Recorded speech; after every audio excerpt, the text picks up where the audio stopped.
The story of vinegar is a microcosm of what happened to food at large. Outsourced to corporations, industrialized, and stripped of its soul. We are vinegar makers, and our mission is to break free of conditioning and remember that we're capable of extraordinary acts of curiosity. And the truth that we're here to expose is this: there are no rules. A long, long time ago, each village, each town, and in some cases, each home had a vinegar maker. Now we all just buy apple cider vinegar or white distilled. If a recipe calls for it, maybe we'll pick up some rice or red wine vinegar from the store. And most balsamics sold in America aren't even real balsamics. And many generic store brand apple cider vinegars aren't even using real juice. So what happened to vinegar? The same thing that happened to almost everything we use in our daily lives, even down to the salt on our tables: industrialization. For most of human history, vinegar was local, seasonal, diverse. Every community that grew fruit, grains, or honey, they could turn that into vinegar, partly for preservation, partly as a culinary staple, and also as medicine. The flavor of a village's vinegar reflected in its orchards, its climate, and its microbes. Remember just a couple of decades ago when we were all eating the same store-bought brands of bread, and now there's a movement of micro-bakeries and home bakers sharing with their communities? That could be the same fate for vinegar. In the 19th and 20th centuries, companies discovered how to make vinegar quickly and cheaply by using industrial-grade alcohol, sometimes even made from wood, but mostly from cheap grains. And instead of fermenting the whole ingredients like fruit, which takes months or even years, they accelerated the process just down to days. Huge tanks, aerators, fans, blasting oxygen through the alcohol to make it oxidize faster. And the result is sharp, uniform, and cheap.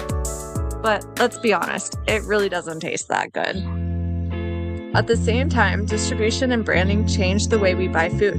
Supermarkets don't want dozens of small batch vinegars from local makers. They want uniform, shelf-stable products with big margins. So instead of unique local traditions, we got a handful of dominant categories like white, apple cider, rice, and red wine. So diversity collapsed into sameness. And we all recognize the same big vinegar brands on the shelf. And this isn't just for vinegar, it's food in general. Big brands, big marketing, we've all been targeted. Sometimes it's well-intentioned, sometimes not, but the result's the same. We just stop paying attention. Like, think about the cereals. They're now removing all the chemicals from the food that's been in there for decades, yet somehow we didn't notice. Why? Because we trusted someone had our best interests at heart. And these days, our personal rule of thumb is if it's covered in branding and packaging, we just steer clear. And everybody has their own version of soda water now. You go to the store and you see 100 different brands. You're like, well, this one has probiotics, this one's sugar-free, this one uses real fruit. And that's the thing. Most products are just marketing. What you believe will happen to your body when you eat this or wear that. But vinegar doesn't need a marketing team. Vinegar isn't the newest CPG invention. It was a discovery made thousands of years ago, a natural consequence of time, oxygen, and alcohol. Wine sloshing in half-filled barrels on ships turned into vinegar.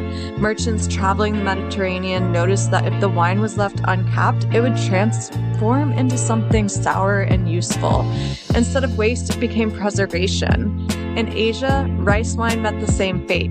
Clay jars of wine left open to air turned into rice vinegar, and it became central to pickles, dipping sauces, and balance of flavors in cooking. In the Americas, the same thing was in store for apples. Hard cider was everywhere in the colonial times, and naturally, apple cider vinegar was too. It flavored food, cleaned wounds, and served as a tonic.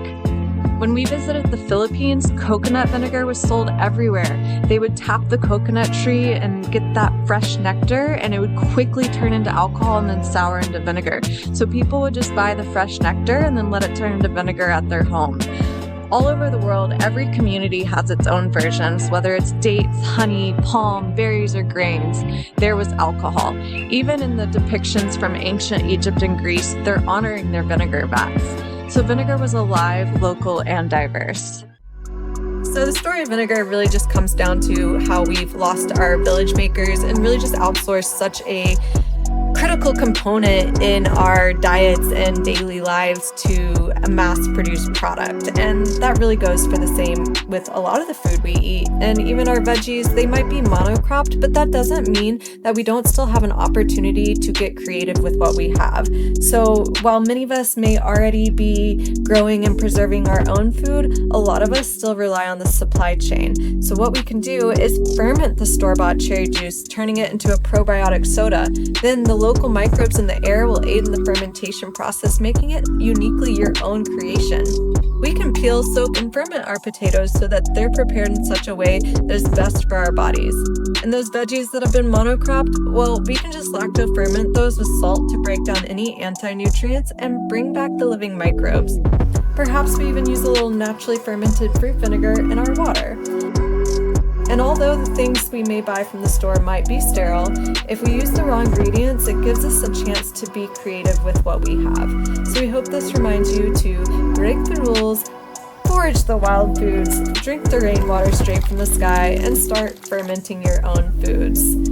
And most important of all, if you were taught not to, then it's probably the very thing you should do. So we hope you stay curious, and for more Breaking the Matrix with Sour Flour, check out our YouTube channel.